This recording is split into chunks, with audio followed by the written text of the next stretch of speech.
നമ്മുടെ മനസ്സിൽ എപ്പോഴും ഒരു ചിന്ത വരാറുണ്ടാവും. ഒരു വിശ്വാസിയെ സംബന്ധിച്ചിടത്തോളം അങ്ങനൊരു ചിന്ത വരാൻ പാടില്ല. എന്നിരുന്നാലും മനുഷ്യനായ നമ്മുടെ ഹൃദയങ്ങളിലേക്ക് വരുന്നൊരു കാര്യം തന്നെയാണ്, എന്തിനാണ് അള്ളാഹു നമ്മളെ ശിക്ഷിക്കുന്നത്? അള്ളാഹു ഒരിക്കലും മനുഷ്യനെ ശിക്ഷിക്കാൻ ആഗ്രഹിക്കുന്നവനെ അല്ല. അത് ഖുർആൻ തന്നെ വ്യക്തമായി പറയുന്നുണ്ട്.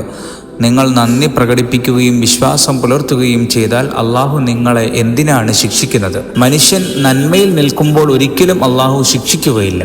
മനുഷ്യനെ തിരിച്ചു വിളിക്കാൻ വേണ്ടിയിട്ടാണ്.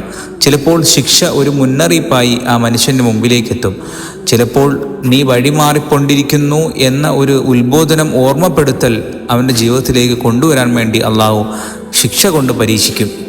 അള്ളാഹു സുബ്ഹാനഹു വ തആല ഖുർആനിലൂടെ പറയുന്നു, അവർ വിനയപ്പെടുമെന്ന് കരുതി നാം അവരെ ദുഃഖത്തിലും ബുദ്ധിമുട്ടിലാക്കുകയും ചെയ്യുന്നു.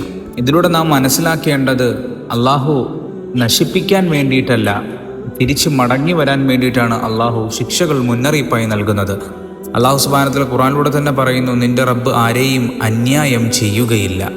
ശിക്ഷ അല്ലെങ്കിൽ അന്യായം അർത്ഥശൂന്യമായി തീരുന്നതാണ്. പാപങ്ങൾ ശുദ്ധീകരിക്കാൻ വേണ്ടിയിട്ടാണ് വിശ്വാസിക്ക് ലഭിക്കുന്ന ദുഃഖങ്ങൾ, പാപങ്ങൾ മായ്ക്കാൻ വേണ്ടിയിട്ടാണ്, ആത്മാവിനെ ശുദ്ധീകരിക്കാൻ വേണ്ടിയിട്ടാണ്. ഹദീസിലൂടെ കാണാം, ഒരു മുസ്ലിമിന് മുള്ളു കുത്തിയാൽ പോലും അതിലൂടെ അവൻ്റെ പാപങ്ങൾ മായ്ക്കപ്പെടുമെന്ന്.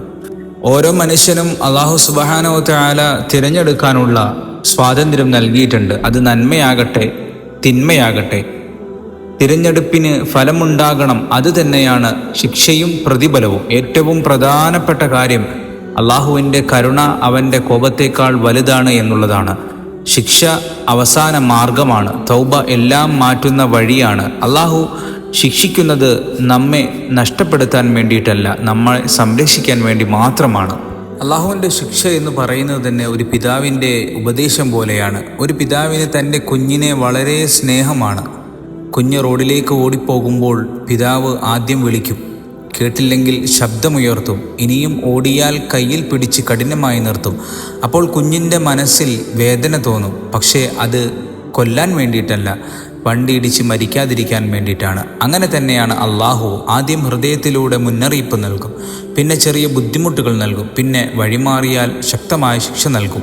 ഒരിക്കലും മനുഷ്യൻ നശിക്കാൻ വേണ്ടിയിട്ടല്ല, അള്ളാഹുവിലേക്ക് മടങ്ങി വരാൻ വേണ്ടി മാത്രമാണ്.